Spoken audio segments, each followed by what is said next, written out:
আমাদের লোকজন আল্লাহর কোনো পরীক্ষা আসলে বালা মুসিবতে পড়লে অল্পতেই চেতে যায়, ক্ষিপ্ত হয়ে যায়। আল্লাহ আমার উপর কেন সব বিপদ দিলেন?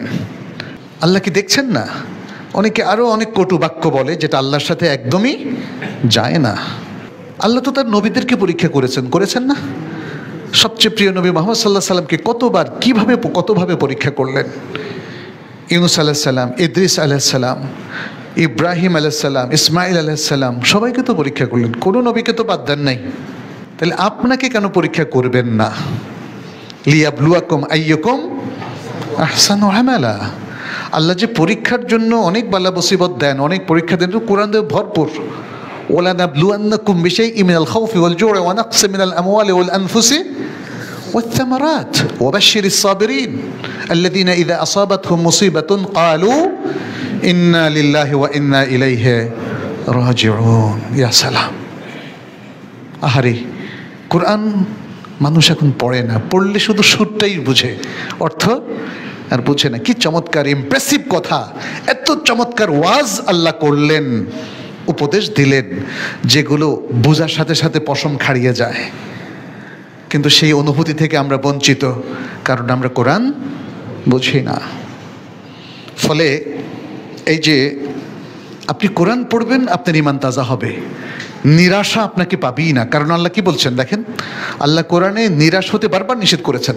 লা তাকনাতু মির রাহমাতিল্লাহ ইন্নাল্লাহা ইয়াগফিরুয যুনুবা জামিআ। তোমরা আল্লাহর রহমত থেকে নিরাশ হয়েও না, নিশ্চয় আল্লাহ সকল পাপকে ক্ষমা করে দেবেন। এরপরে বলছেন ওয়ামান ইয়াকনুত মির রাহমাতি রাব্বিহি ইল্লা দাল্লুন। ভ্রষ্ট মানুষ ছাড়া আর কেউ আল্লাহর রহমত থেকে নিরাশ হয় না। এটা সূরা আল হিজরের মধ্যে 56 নম্বর আয়াত। এরপর সূরা ইউসুফের 87 নম্বর আয়াতে বলছেন ওয়ালা তাইআসু মির রাহিল্লাহ। আল্লাহর নিয়ামত থেকে, আল্লাহর আনুকূল্য থেকে তোমরা নিরাশ হয়েও না। ইন্নাহু লা ইয়াইআসু মির রাহিল্লাহি ইল্লাল কওমুল কাফিরুন। কাফের সম্প্রদায় ছাড়া কেউ আল্লাহর রহমত থেকে নিরাশ হয় না।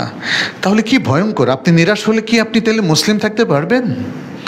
আপনি নিরাশ হলে কি আপনি হেদায়েতপ্রাপ্ত লোকদের মধ্যে অন্তর্ভুক্ত থাকতে পারবেন? নিরাশ হচ্ছেন কেন? যে আল্লাহর প্রতি বিশ্বাস রাখে এবং আল্লাহ সত্য, আল্লাহ এই বিশ্ব জগৎ সৃষ্টি করেছেন, জান্নাত জাহান্নামও সৃষ্টি করেছেন, দুনিয়াও সৃষ্টি করেছেন, আখিরাতও সৃষ্টি করেছেন। আপনি তো ঈমান এনেছেন, তাহলে নিরাশ হচ্ছেন কেন? নিরাশ হচ্ছেন কারণ ওয়ালাম্মা ইয়াদখুলুল ঈমানু ফি কুলুবিহিম, অন্তরে ঈমান প্রবেশ করে না, ঈমানটা বাইরে বাইরে আছে। ঈমানটা হচ্ছে মুনাফিকদের মতো অবস্থা, যে দেখি ইসলামের বিজয় হলে আসি মুসলমানদের সাথে, আর যদি ইসলামের বা মুমিনদের দুর্দশা, তাইলে ওদের সাথে নাই। তার মানে হচ্ছে আপনি নিরাশ হওয়া মানেই হচ্ছে আপনার ঈমান সত্যিকার অর্থে নাই।